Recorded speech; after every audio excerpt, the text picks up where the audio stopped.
Physical একাডেমিটাও করেছে। আমি ওকে ধন্যবাদ জানাই যে আমি একবার আশুদাকে বলেছিলাম, আশুদা তখন মাইনর গেমসের খুব ইয়ে ছিল, উনি উৎসাহিত ছিলেন বা মাইনর গেমসের কোচিং করতেন। আমি বলেছিলাম যে মাঠে করার জন্য, যাই হোক উনি আর করা ইনিশিয়েটিভ নেন। যাই হোক দীপক করেছে, আমি ওকে ধন্যবাদ জানাচ্ছি যে পাড়ার ছেলে একটা ফিজিক্যাল একাডেমি করেছে এবং অ্যাথলেটিক্স ট্রেনিং দিচ্ছে। অ্যাথলেটিক্স হলো গেমস, মাস্টার অফ গেমস, সব গেমের উপরে কিন্তু অ্যাথলেটিক্স। হ্যাঁ, সুতরাং এটা খুব জরুরি। ফুটবল হোক, ক্রিকেট হোক, যে কোনো খেলায় এটা অ্যাথলেটিক্সের প্রয়োজন আছে। যাই হোক একাডেমিটা খুলেছে, এটা আমাদের পাড়ার অনেক ছেলেদের উপকৃত হচ্ছে।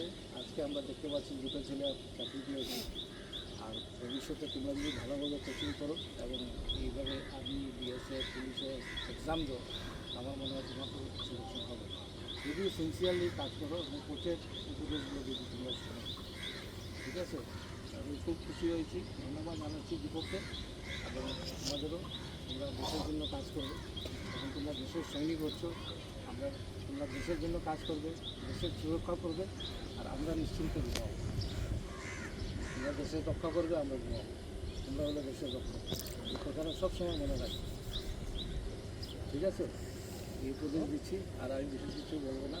সবাইকে ধন্যবাদ জানাচ্ছি, তোমাদের আমি আশীর্বাদ করছি। তোমাদের আরও হোক চাকরি লাইফে। আমি উৎসাহিত করছি, তুমি এইভাবে চালিয়ে যাও। কোনো প্রয়োজন হয় আমরা ক্লাবের তরফ থেকে আমরা সাহায্য করতে পারবো। ঠিক আছে, আমি এবার দুইটি কথা আমাদের মিউনিসিপ্যালিটির প্রাক্তন চেয়ারম্যান এবং আমাদের ক্লাবের প্রাক্তন সেক্রেটারি স্যারকে দুইটি কথা বলার অনুরোধ করছি। মঞ্চে উপবিষ্ট আছেন ইটখোলা ক্লাবের সভাপতি রতন সিং মহাশয়, এখানে আমাদের প্রাক্তন ক্রিকেটার এবং সিনিয়র আম্পায়ার হারান দাস মহাশয় আছেন, আমাদের পাড়ার আমার বন্ধুবর শ্রী কিশালয় সিং, পঙ্কজ পাণ্ডে, রূপক এবং দীপক শুক্লবৈদ্য। দীপক শুক্লবৈদ্য প্রায় 6-8 মাস আগে হবে সম্ভবত, ও যখন এই প্রস্তাবটা নিয়ে আসে আমার কাছে যে ইটখোলা মাঠে খুব সম্ভবত ঠান্ডার দিন, যে একটা ইটখোলা ফিজিক্যাল একাডেমি নাম দিয়ে একটা একাডেমি আমি করতে চাই। আমি বললাম কারণটা কী? তখন ও বললো যে কারণটা হলো যে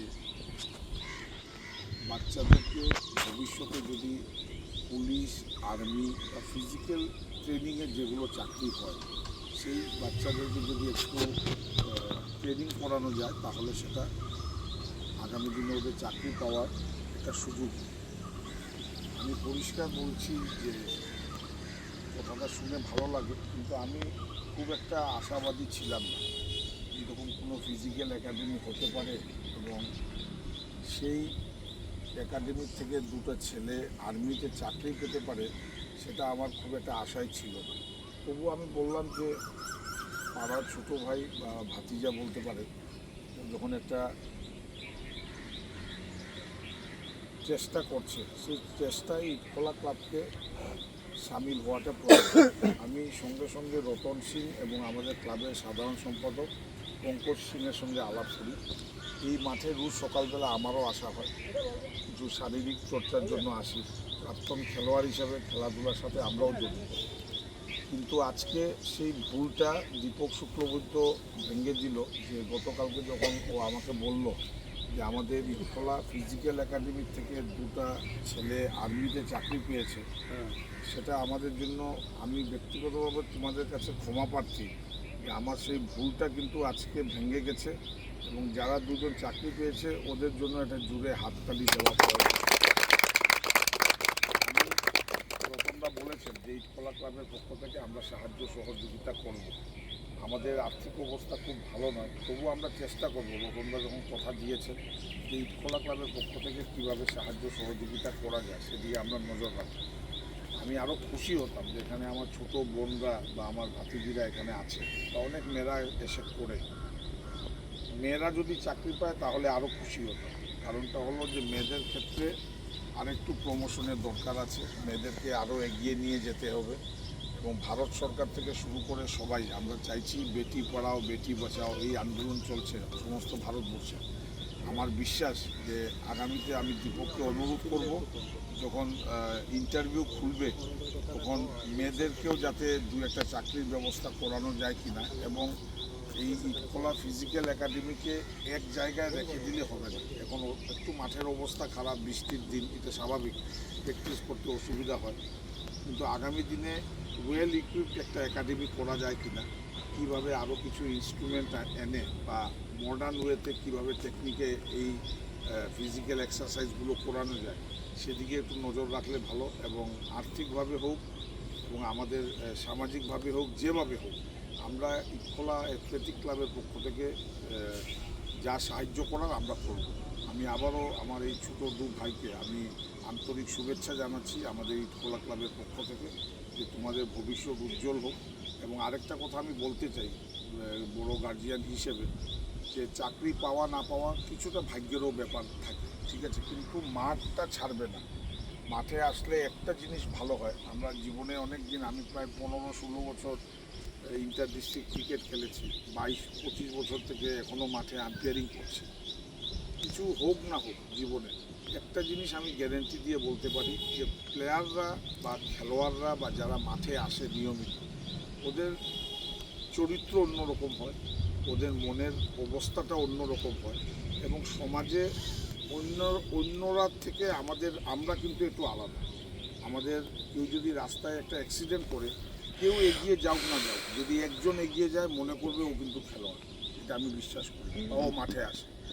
আমাদের মনের অবস্থাটা অন্যরকম, এবং দুঃখ হয় যে ইটখোলা বা আমাদের এই মালুগ্রাম অঞ্চল বা পার্শ্ববর্তী অঞ্চলে ছোট ছোট বাচ্চারা যখন বিভিন্নভাবে নেশাগ্রস্ত হয়ে রাস্তায় পড়ে থাকে সেটা স্বাভাবিক, এটা তোমাদেরও জানা। সেই ছেলেগুলোকে যদি মাঠে আনা যায় কোনোভাবে, আমার বিশ্বাস যে 3 মাস 4 মাস ও মাঠে যদি চলে আসে, 3-4 মাস পরে কিন্তু ওর নেশাগ্রস্ত অবস্থায় থাকবে না। তোমরা জেনে খুশি হবে যে ইটখোলা থেকে অনেক ছেলেরা পুলিশে চাকরি পেয়েছে। আমাদের কিশালয় এখানে আছে কাজু, আমাদের কিশালয় সিং, ও কিন্তু অনেক আগে আসাম পুলিশে চাকরি পেয়েছে। ও নিজে তখন আর একাডেমি আর এইগুলো ছিল না, ও নিজে এসে ইটখোলা মাঠে হোক, ডিএসের মাঠে হোক, প্রত্যেকটা জায়গায় ও প্র্যাকটিস করতো। ওর সাথে সাথে আরও 3-4 জন ইটখোলার ছেলে এখনও আসাম পুলিশে চাকরি করে। আমার বিশ্বাস যে ভবিষ্যতে তোমরা আরও এগিয়ে যাবে। এবং সবথেকে বড় কথা হলো, এই দুজন আজকে চাকরি পেয়েছে, এটা নিয়ে মনের ভিতরে কোনো জেলাসি আনবে, নিজেকে তৈরি করো যে আজকে যখন আমার 2 ভাই চাকরি পেয়েছে, আগামীতে আমরা চেষ্টা করব যে 1 বছরের ভিতরে আসাম গভর্নমেন্ট হোক বা সেন্ট্রাল গভর্নমেন্ট হোক, যা চাকরি বের হবে সেই দিকে আমরা নজর রাখবো, এবং আমিও সেখানে সাফল্য পাবো। আমি আরেকটা কথা বলছি, আমাদের অনেক সংস্থা আছে বা অনেক আমরা সামাজিকভাবে কাজ করি, ইন্টারভিউতে যেতে কেউ পারছে না, কেউর কাছে টাকার অভাব, কেউর অসুবিধা হচ্ছে, কোনো রকমের কোনো অসুবিধা যদি থাকে, আমি রেগুলার মাঠে আসি, আমার সাথে ডাইরেক্টলি একবার কথা বলবে, বা দীপকের সাথেও কথা বললে হবে। আমরা যতটুকু পারবো বাড়ির এক্সকিউজ দেখিয়ে বা বাড়ির অসুবিধা দেখিয়ে জীবনে থামলে হবে না, এগিয়ে যেতে হবে। তাই আর বিশেষ কিছু বলছি না, সবাইকে শুভেচ্ছা, এই দুজনের প্রতি আমাদের অশেষ শুভেচ্ছা রইল। আমার বিশ্বাস যে আগামী 6 মাসের ভিতরে দীপক যখন লাইন আপ করবে, এখানে আমাদের ছোটো বোনদের সঙ্গে আরও ভাইদের সাথে 5 থেকে 10 জন এই